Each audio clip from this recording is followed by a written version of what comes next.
Bismillahirrahmanirrahim. Assalamualaikum warahmatullahi wabarakatuh. Waalaikumsalam warahmatullahi wabarakatuh. Alhamdulillahirrahmanirrahim. Senang sekali rasanya kita masih bisa berjumpa pada podcast Ramadan. Nah, sahabat Al-Hikmah, hari ini kita akan membahas mengenai tema analisis politik isu Timur Tengah.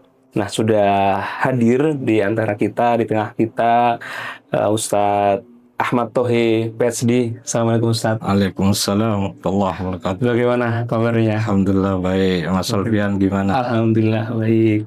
Nah, jadi nanti beliau akan memberikan ulasan mengenai bagaimana informasi atau mungkin kondisi yang terjadi di Timur Tengah. Nah, untuk memulai, mungkin kita awali dengan bagaimana Ustaz terkait kondisi geopolitik ya, terutama mengenai kondisi Timur Tengah hari ini. Kita tahu bahwasanya memang kondisi hari ini, terutama di bulan Ramadan ini menjadi perbincangan yang sangat hangat, yang mungkin banyak orang Muslim sedang bicarakan, terutama bangsa kita. Gimana Ustaz, menurut Ustaz Thohe? Yang terjadi di Timur Tengah, Mas? Ya, mungkin Timur Tengah terlebih dahulu, Ustaz. Ya, Bismillahirrahmanirrahim. Ya, jadi bulan Ramadan itu memang bulan istimewa ya. Kebetulan dalam sejarah Islam, ya bulan Ramadan itu identik dengan peristiwa-peristiwa besar. Ya, banyak event-event penting dalam sejarah Islam awal terjadi di bulan Ramadan, termasuk sejumlah peperangan yang sangat krusial menentukan nasib Islam selanjutnya. Ini juga terjadi di bulan Ramadan. Saya rasa umat Islam hari ini pun menyimpan semangat itu gitu. Jika sesuatu terjadi di bulan Ramadan itu boleh jadi optimismenya jauh lebih tinggi. Ya. Karena sejarah mengajarkan kita seperti itu. Meskipun kalau dilihat dari perspektif umum kan kayaknya sebenarnya waktu yang tidak tepat. Iya, betul. Ya, sebagian orang Barat juga menilai ini peristiwa yang tidak sensitif gitu ya terhadap situasi ritual umat Islam gitu. Ya. Kenapa serangan dilakukan misalnya di bulan Ramadan? Tapi bagi umat Islam malah boleh jadi sebaliknya. Ya, itu bisa jadi indikator ada sesuatu lah yang bakal terjadi atau ada kebaikan yang bakal terjadi di balik semua kemuraman yang ada lah ya. Jadi ya kita sedang berhadapan dengan peristiwa yang sangat rumit, Ya. Konflik yang berkepanjangan, Betul sekali. sebagian pihak bahkan mungkin memang sengaja ya menjadikan konflik ini tak berkesudahan untuk kepentingan tertentu ya. Kalau saya sih melihatnya memang ini ada 3 sikap utama lah yang terjadi di sini. Yang pertama itu saya mengatakannya kategorinya itu sustaining lah ya. Ya, sustaining itu artinya ya yang mendukung. Mendukung semua pihak yang konflik juga dengan alasan masing-masing. Lalu sikap yang kedua saya kira sebut dengan challenging, ya mempertanyakan, menantang atau menolak gitu. Ya, sebagian sikap dari pihak-pihak yang mendukung yang sedang terlibat konflik. Lalu yang ketiga itu yang instrumentalizing, yang menggunakan konflik ini sebagai instrumen untuk mencapai tujuan-tujuan tertentu. Ya, ketiga sikap ini terjadi di semua pihak yang terlibat ya. Misalnya dalam konteks sustaining tadi yang mendukung ya Amerika mendukung Israel ya, sepenuhnya kita.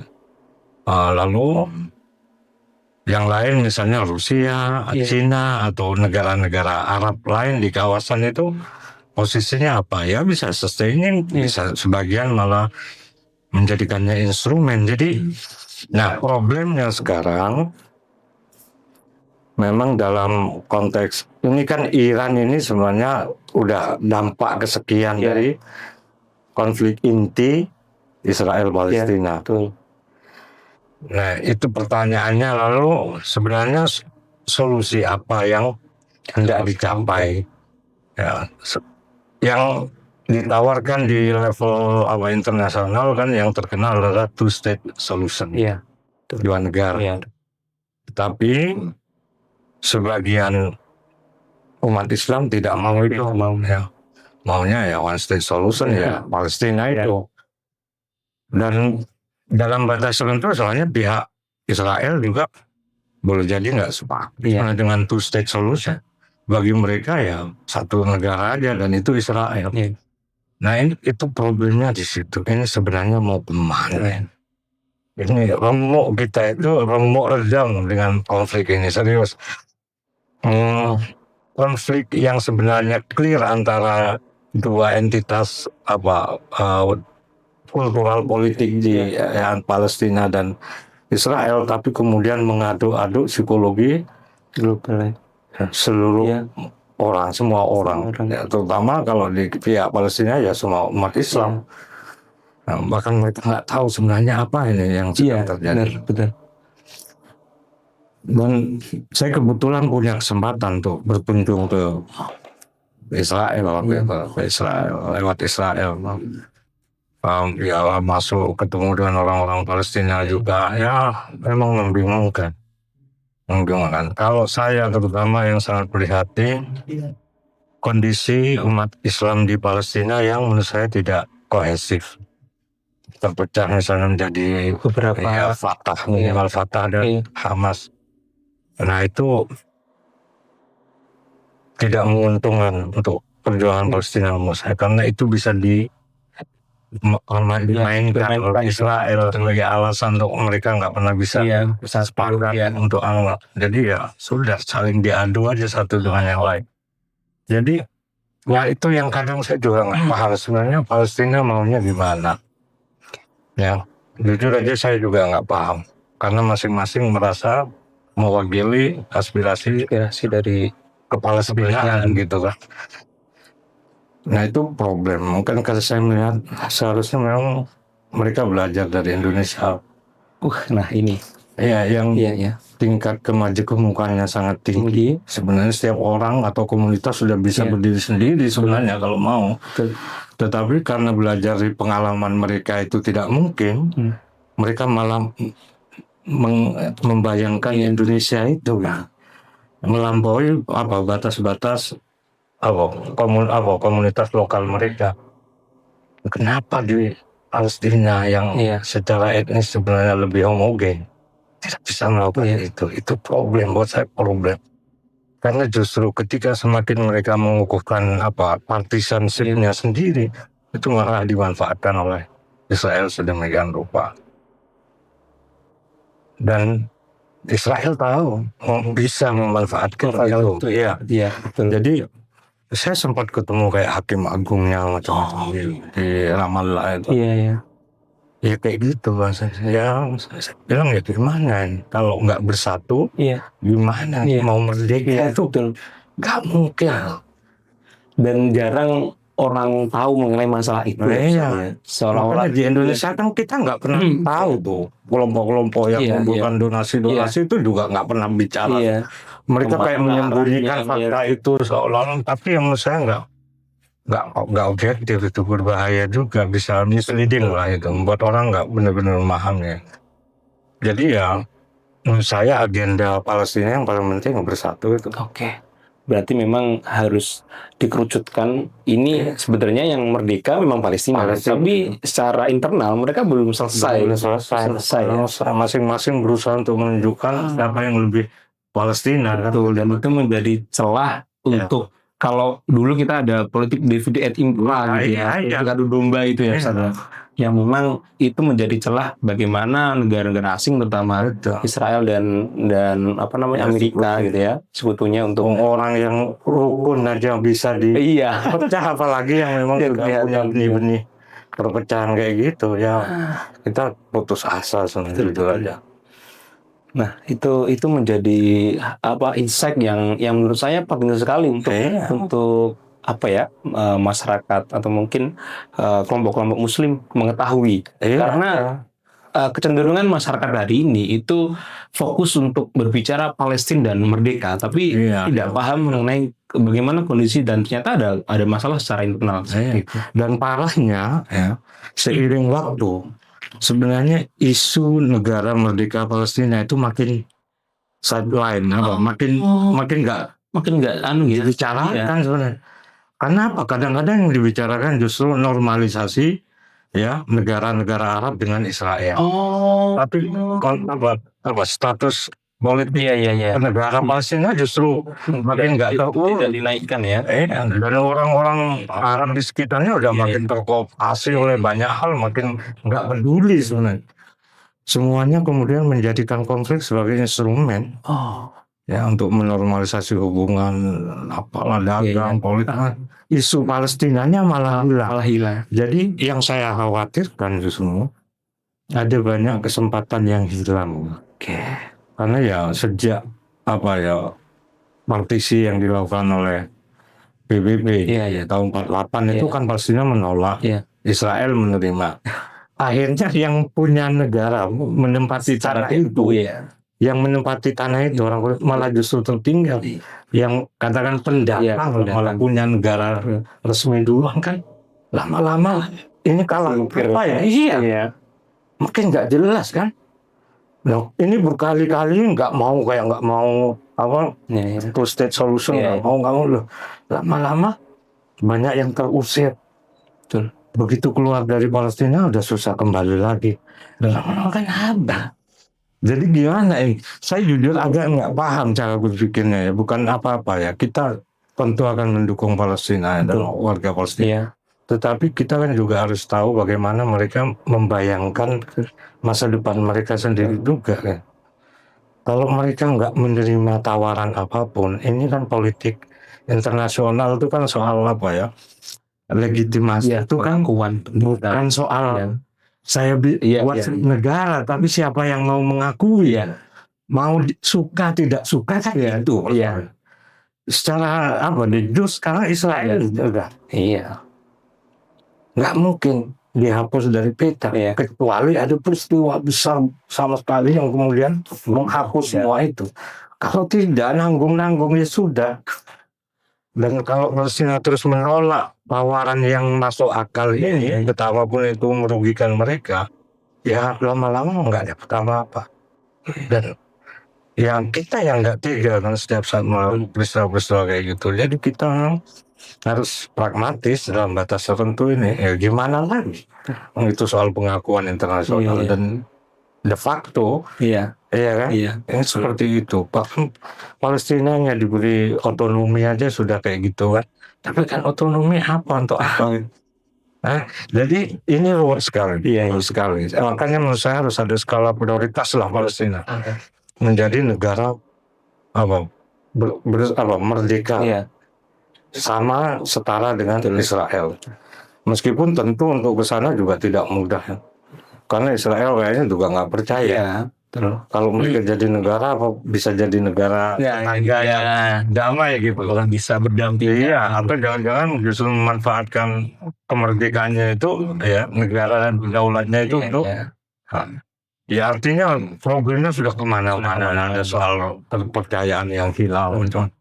Ya tentu Israel sendiri menurut saya juga punya rasa bersalah yang dia nggak bisa dipungkiri. Caranya berada di situ kan dia tahu tidak benar. Iya kan, meskipun secara internasional legitimit diakui orang, tetapi kan nggak benar. Dia selalu khawatir ada orang yang keberatan keberadaannya di situ. Gitu.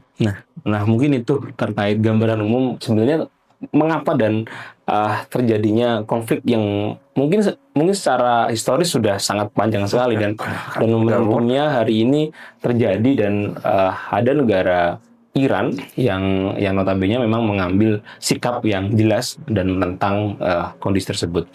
Nah, Nah, coba kita ulas mengenai bagaimana peran Indonesia, Ustaz, terkait menanggapi isu ini, gitu ya. Ya, ini Konteks Indonesia gitu ya. menurut saya Indonesia juga agak kurang strategis. Dia kayak one man show kan. Iya, sebenarnya dia bisa mengikuti jejak pendahulu Iya. kita menjadi motor penggerak apa ya, kayak kawasan Oh, Asia Afrika. Asia Afrika ya. Nggak usah maju sebagai Indonesia. Seolah-olah gitu ya. Kecil lah. Kita itu siapa? Kenapa kita nggak menjadi apa ya, penggerak dari gerakan besar itu? Karena pada akhirnya ini lama-lama ya, saya lihat memang harus ada apa ya, kelompok-kelompok menengah lah, Iya. di atas nation state. Iya. Nggak bisa lagi cuma negara bermain sendiri-sendiri. Iya. Sementara ada negara-negara superpower yang punya kemampuan, udah nggak mungkin. Jadi harus bikin kumpulan itu.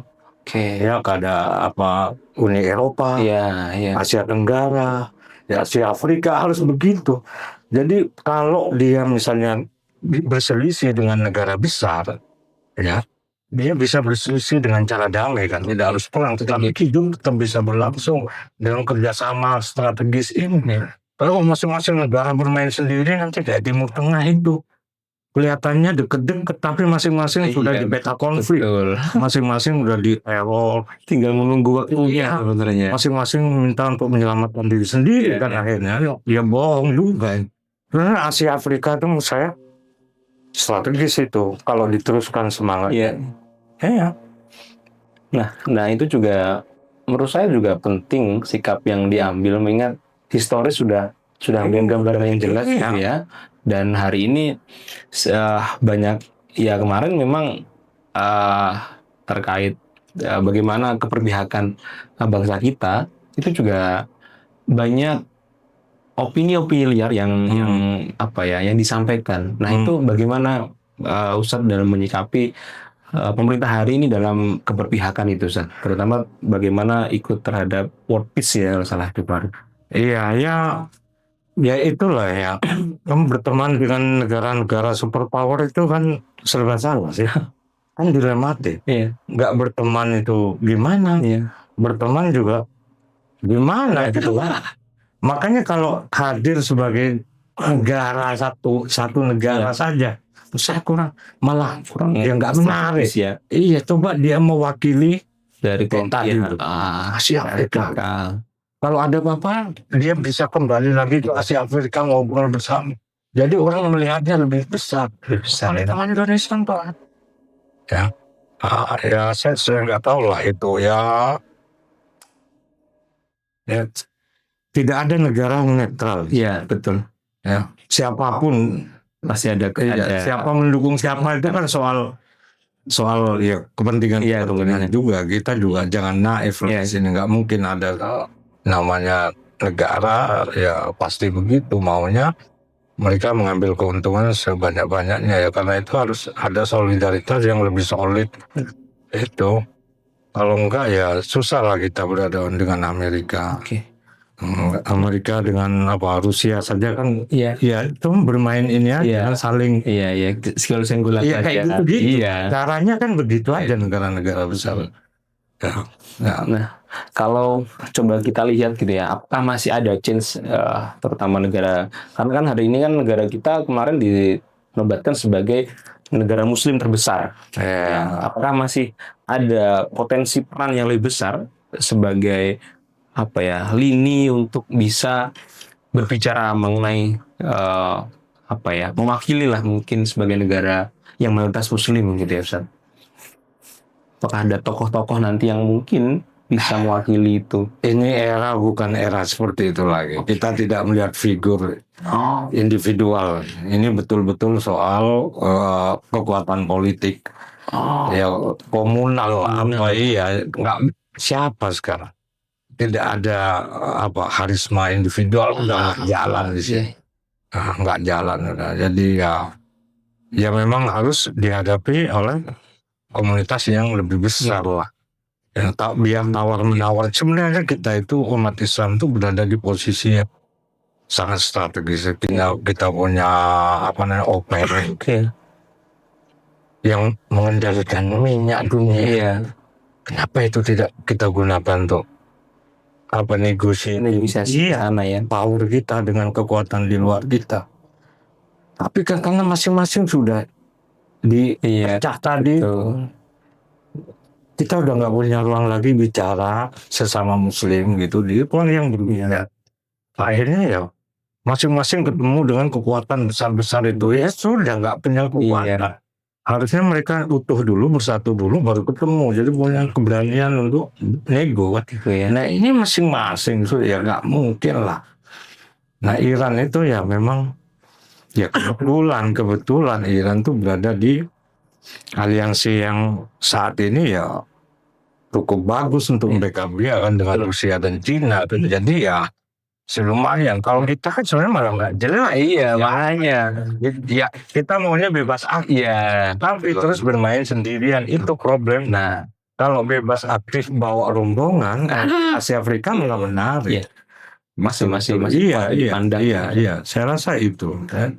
Ya. Nah, melihat kondisi seperti itu, bagaimana kita bisa merefleksikan gitu ya, terutama mungkin dalam bulan-bulan Ramadan seperti ini dan hari ini kan kita ada di tengah-tengah dunia akademisi, terutama di Universitas Negeri Malang. Nah, bagaimana kita bisa menjadikan bulan Ramadan ini, terutama kampus sebagai ruang diskusi mungkin Ustadz, atau kampus serta masjid sebagai ruang untuk tetap mengaktifkan atau mungkin menghidupkan obrolan seperti ini. Mungkin apakah ada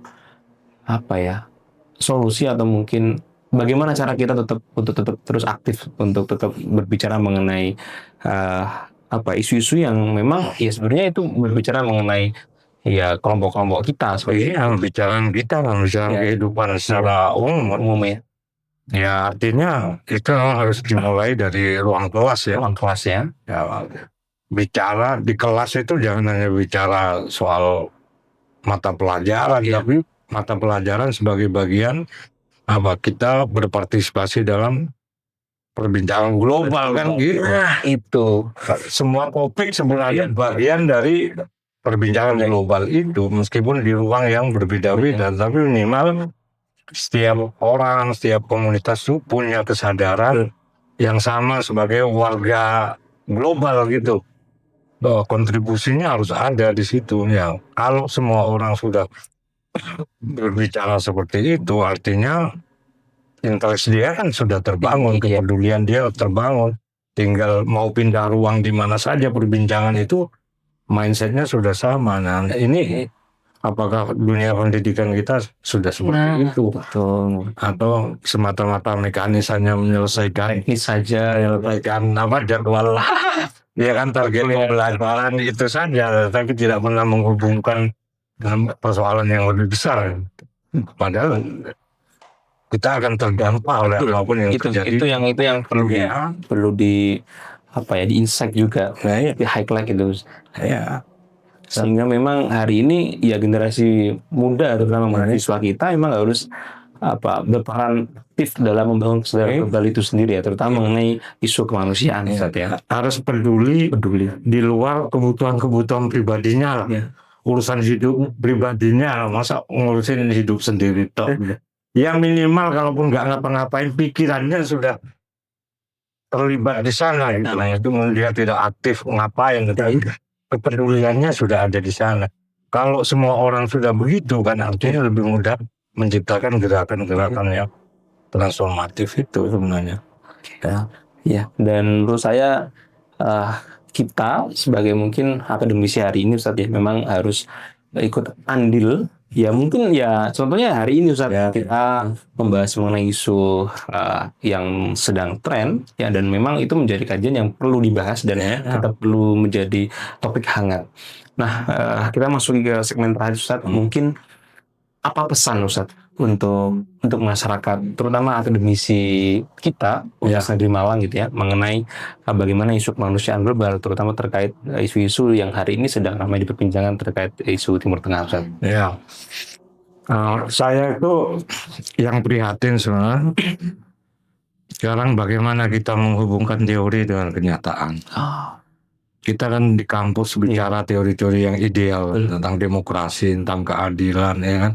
Tetapi real politik menunjukkan realitas yang berbeda. Kan terganggu. Gitu. Lalu apa gunanya kita ini bicara yang ideal-ideal? Bahkan kita kadang diajari oleh orang-orang yang sekarang berperang itu, yang menyerang-nyerang itu, untuk bicara demokrasi, hak asasi manusia. Tapi di saat yang berbeda kita ditunjukkan perilaku yang seperti itu. Bagaimana kita menghubungkan game itu? Supaya asa kita bicara tentang kebaikan-kebaikan itu gimana caranya? Apa peran kita itu? Gitu. Ya.